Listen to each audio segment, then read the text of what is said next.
Hey ladies and gents, this is Linda, Fitchick777, and today I'm coming at you with the design team project for Reneabouquets. Now this project, Renee asked if I would do something for the, upcoming festive occasion we all know as Halloween, and I of course told her yes, and I was thinking of doing, a cute little canvas project, only the design that I finally came up with was a little bit bigger than the canvas I was wanting to work with.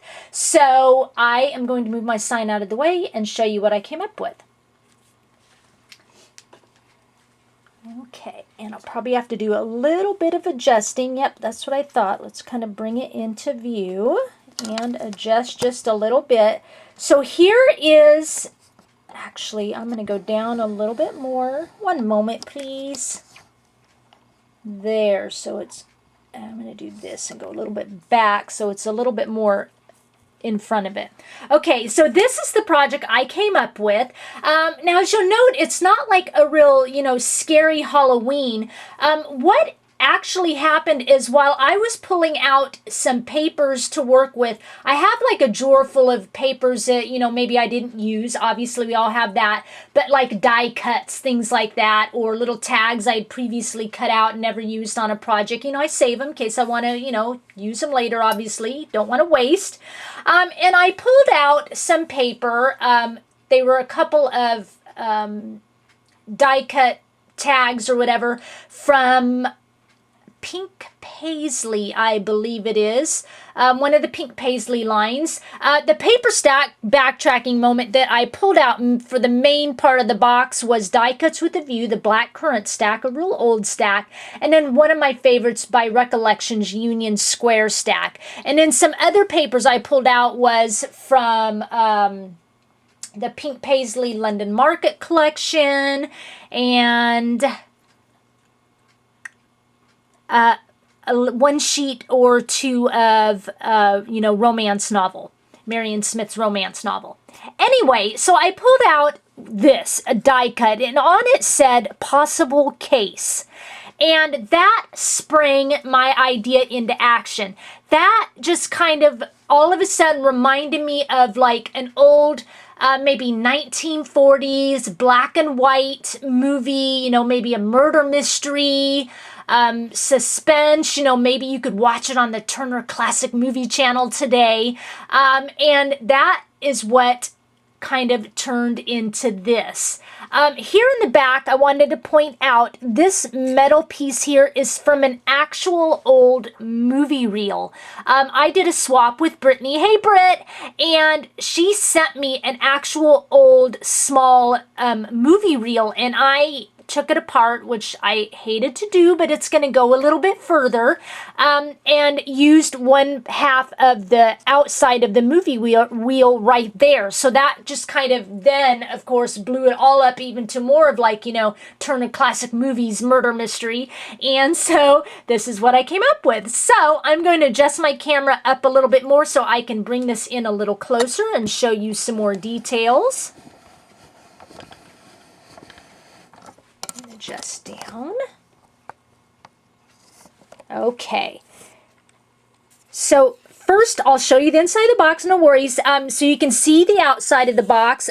Distressed all the edges, did a little sewing. This is my Die Cuts with a View Black Currant stack. Okay, and the box I'm using, because the canvas was too small, I went rummaging through my stash, and I actually came across a new configuration box by Tim Holtz, and this is the lid. And we all know the lid, if you've seen Tim Holtz configuration boxes, it's got a box with little boxes inside, and then it's got a lid over the top, and the lid usually has, a hole in it, obviously, so you can see the front. And I just covered the hole with chipboard and then papered over it. Okay, so that's where my box came along, because, I needed some room in here. So let's kind of start at the top and try and not do a glare here, because I've got some paper in here that see-through. Transparencies is the word I'm looking for.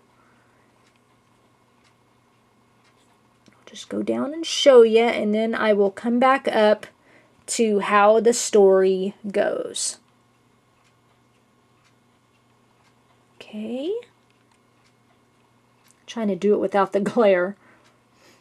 Okay, so like I said, this is an actual movie reel in the back. So that's going to signify my 1940s movie mystery.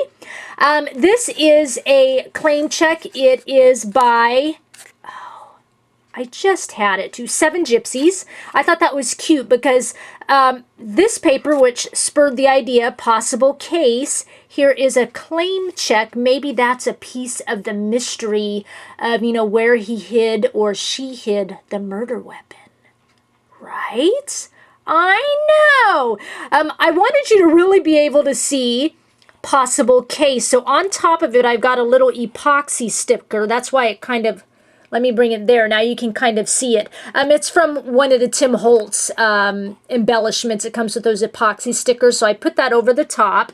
Up in this right-hand corner, this is a Prima, one of those metal lamps. Comes in a package of like 4 or 5 metal lamps. And I wanted it to signify, you know, when you're in like, you know, the police have arrested you and you're being interrogated and you've got the, you know, old black and white movie and the lamp is swinging overhead, the lights like flashing, you know, back and forth between their eyes, you know, the old scare tactic. So that's what my lamp is doing. And for the light bulb, I used a Prima metal clock face, which comes from Renee's shop, and then also a Prima metal clock hand because I wanted it to point down to the possible case. Hence, therefore, the title of our black and white mystery. I know! And in the corner and in a couple of other spots, I've got these very, very tiny micro beads in raspberry color, and these are the tiniest. I wanted to get a little bit of purple in there because, you know, Halloween colors is kind of purples and greens and blacks. So I've got a little bit of, you know, the micro beads coming down the side of the piece here. And just real quick, let me show you. These microbeads are the world's tiniest microbeads I've ever seen, but I love them. They are so fun, but you got to be careful using them because they run all over. Look at yeah, see how tiny they are, actual beads.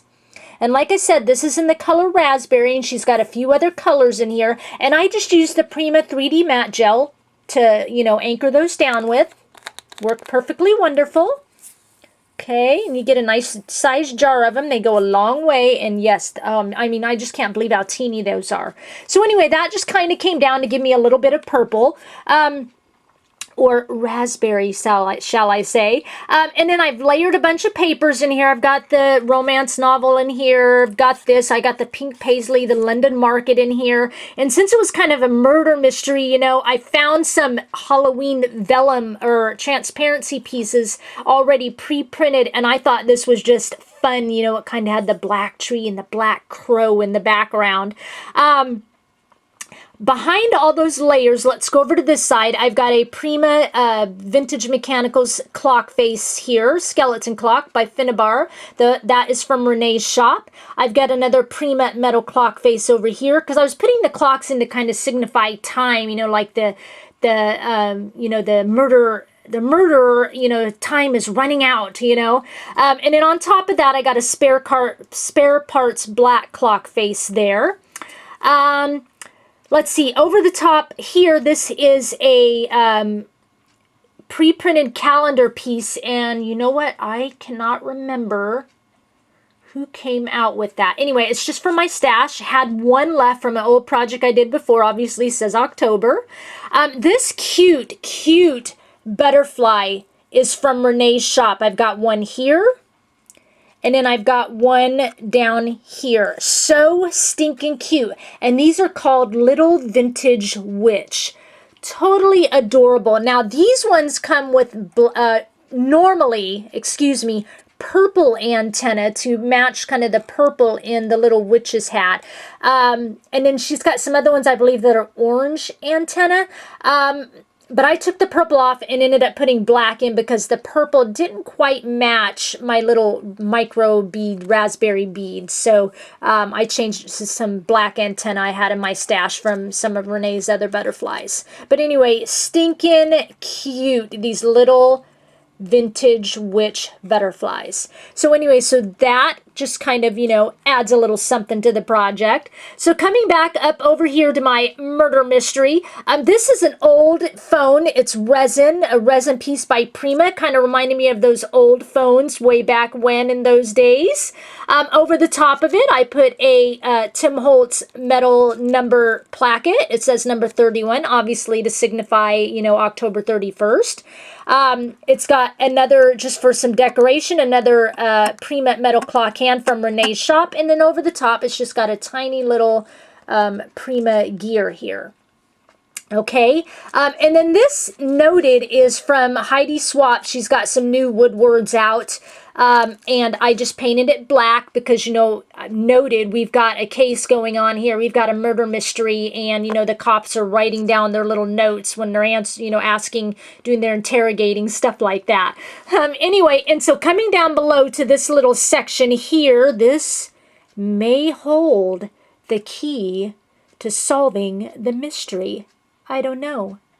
You decide. This black flower is by Prima. I just thought it was really fun with the feathers on it, and it was a great big flower. I kind of tore it down, you know, to the size I needed. I've got in here a Tim Holtz key that says secret, because, you know, this murder, shh, the weapon is a secret. And then I layered a bunch of Prima flowers in here, Recollections flowers that I painted all black. And the black that I used is from Tim Holtz. I got these from Renee's shop. It's the Distress Spray Stain, and this is in black soot. Last month I ordered a Distress Spray Stain Tim Holtz, and I was just thoroughly impressed with it, as I am with this black soot. I mean, you want black, it's black. It doesn't come out, you know, with a purplish tinge, nothing like that. It is pure black, and it covers so great and full. I just love it. So, you know, I ordered this, and I got some of his other colors, you know, the white picket fence. So, haven't used that yet, but I'm sure it's going to be just awesome. Picked up the Tattered Rose. And then I also picked up the tea dye, I believe. Yeah, the tea dye. So Renee has, you know, tons, 20 or more colors of these Distress Spray Stains in her shop. Excuse me. Okay, so on with the show. So that's where you can see how black they are. And the little bit of sparkle on it is because I just sprayed a little clear shimmer mist over the top. Some of the flowers I left the little stems on them just to give it a little bit of texture in here.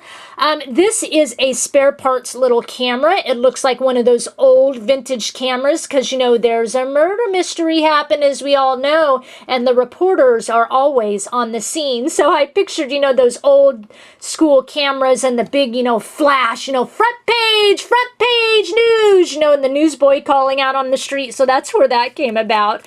Amidst all the flowers, I've got a couple of them you can just barely see in here. And then the other one got hidden. It's in here. But what these are the Reneabouquets chiffon flowers in black. And I've got one left here. Last video I showed you some of the different colors.